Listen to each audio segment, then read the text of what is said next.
20 থেকে 30টি নয়, এই ট্রেনটিতে সংযুক্ত করা আছে একেবারে 200টি বগি। এই ট্রেনের কারণে কখনো রোড ক্রসিংয়ে পড়লে অপেক্ষা করতে হতে পারে 20 মিনিট থেকে 1 ঘন্টা পর্যন্ত। ট্রেনটি দৈর্ঘ্যে প্রায় 2.5 কিলোমিটার দীর্ঘ। বিশাল এই ট্রেনটি চালাতে প্রয়োজন হয় 3টি শক্তিশালী লোকোমোটিভ ইঞ্জিনের।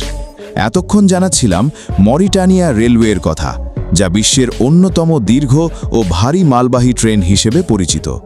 বিশ্বের সবচেয়ে উষ্ণ সাহারা ডেজার্টের 50 ডিগ্রি তাপমাত্রার মধ্য দিয়ে জোয়েরাত থেকে নোয়াদিবু বন্দরে পৌঁছতে 704 কিলোমিটার পথ পাড়ি দেয় এই ট্রেনটি। দীর্ঘ এই যাত্রাপথ পাড়ি দিতে ট্রেনটির সময় লাগে প্রায় 20 ঘন্টা। তবে এই ট্রেনটি যাত্রীবাহী নয়, এটি বিশ্বের অন্যতম বৃহৎ মালবাহী ট্রেন। কিন্তু মরিটানিয়া রেলওয়ে কেবল একটি মালবাহী ট্রেনই নয়, এটি যেন একটি জীবন্ত জাদুঘর। স্থানীয়দের জন্য এটি অত্যন্ত গুরুত্বপূর্ণ একটি পরিবহন ব্যবস্থা।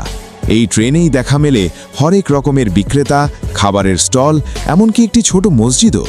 প্রায় 2.5 কিলোমিটার দীর্ঘ এই ট্রেনটি 1963 সালে চালু করা হয়। নোয়াদিবু বন্দরের লৌহ আকরিক পরিবহনের উদ্দেশ্যে জোয়েরাত খনি অঞ্চল থেকে যাত্রা শুরু করে এটি। প্রতিদিন 200টিরও বেশি বগি নিয়ে চলাচল করে ট্রেনটি। ট্রেন ভর্তি লোহা বিভিন্ন স্টেশনে নামিয়ে দেওয়াই এর মূল কাজ। কিন্তু সাহারা ডেজার্টের প্রচণ্ড গরমের মধ্যে অন্য কোনো সহজ পরিবহন ব্যবস্থা না থাকায় স্থানীয় আদিবাসীরা বাধ্য হয়েই এই ট্রেনকে যাতায়াতের মাধ্যম হিসেবে ব্যবহার করে। বলা হয়, মরিটানিয়া রেলওয়েতে একবার চড়লে যেন পুরো সাহারা ঘুরে আসা হয়ে যায়।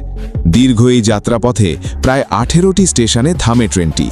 এ সময় আটারের মতো সাহারার ঐতিহাসিক শহরসহ বিভিন্ন প্রাচীন জনপদের স্টেশনে যাত্রাবিরতি করে এটি।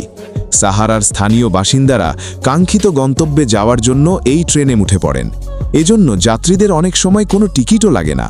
ট্রেন ছাড়ার প্রায় 12 ঘন্টা পর সাহারার মধ্যবর্তী শহর চুমে থামে ট্রেনটি। এক একটি বগিতে প্রায় 84 টন পর্যন্ত লোহা বহন করা যায়। তবে রাজনৈতিক ও যান্ত্রিক সমস্যার কারণে 2009 সালের দিকে এই ট্রেনের কার্যক্রম কিছুটা ব্যাহত হলেও 2019 সালের জানুয়ারি থেকে আবারও নিয়মিতভাবে চালু করা হয় মরিটানিয়া রেলওয়ে।